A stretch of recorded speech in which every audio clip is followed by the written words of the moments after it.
rejoice and be glad in it. You guys, I wanted to come on here to share a quick, brief word with you guys uh, on the topic concerning love.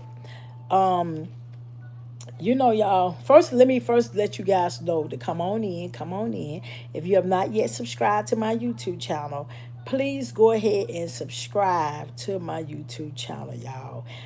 Because I do want to make sure you guys are being notified. So when I come on, you will be the first to be notified. So I thank y'all so much. I thank you to all my subscribers that have already subscribed to my YouTube channel. And I thank you for even more subscribers. And also, too, I noticed that a lot of you guys do not make comments in my comment section. Please comment, you guys. I want to hear your point of view also.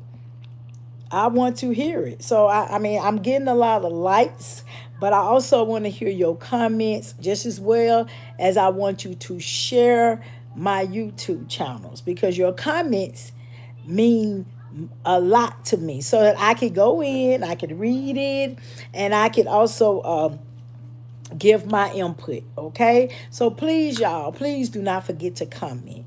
Not that I don't like the likes. I do like the likes, but the comments are just as much as important to me as you guys sharing my live. Okay, so jumping on into this topic on tonight on love, you guys, we have to do better when it comes to loving each other.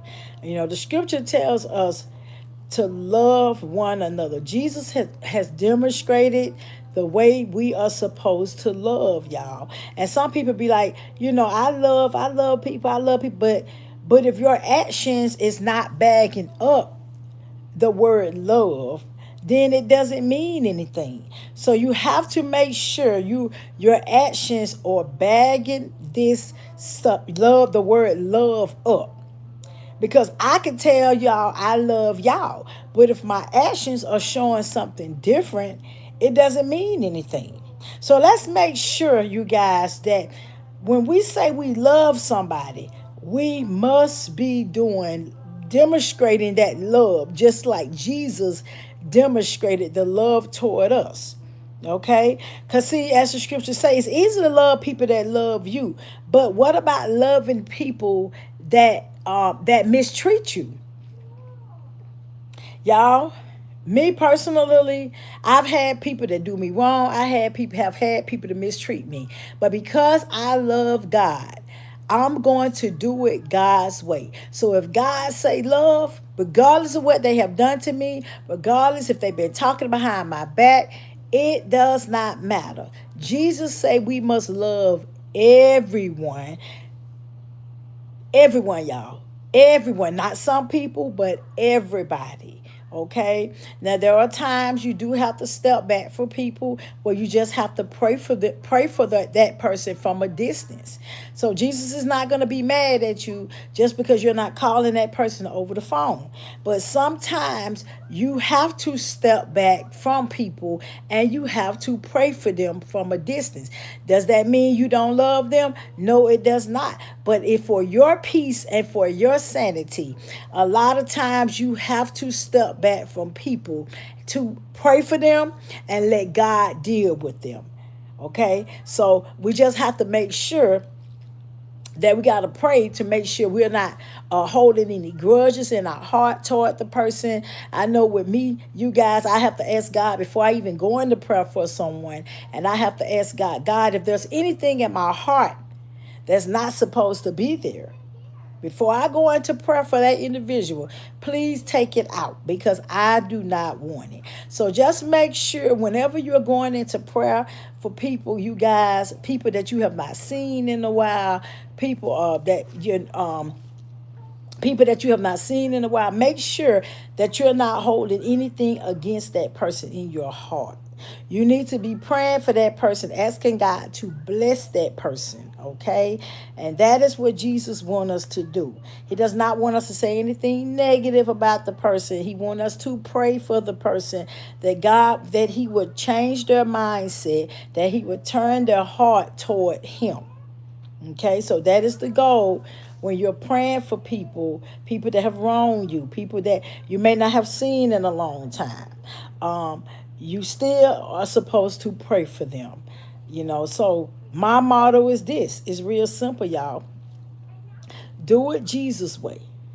No matter how painful it is, do it Jesus way, and you will tremendously be blessed when you love like Christ instruct you to love. Okay, so sometimes it can be a little battle, but guess what? When I think about, and when you all think about the goodness of God and what he has done for you, and the stuff that we have put God through, the disappointments that we have put God through, loving somebody and forgiving somebody should be a piece of cake to you, because we have truly, truly, truly put God through a lot. Some of the stuff that we do, y'all, it makes God just want to turn his head sometimes. But God, yet he still loves us no matter what. He still has his grace and mercy on our lives each and every day, because it doesn't matter what we have done. It does not change the love that God has for his people, because he still loves us in spite of. And I thank God that I serve a God that loves me in spite of. No matter what I have done, no matter what I've said, he still loves me unconditionally, y'all. And that is how we need to feel when we're dealing with people, or people that we have not even seen. We need to still love them unconditionally in spite of how we may feel towards that person. So I hope this word has resonated with someone on this wonderful Sunday afternoon on love. Let's love like Christ wants us to love. You guys have a wonderful, wonderful Sunday evening. Till next time. Bye-bye.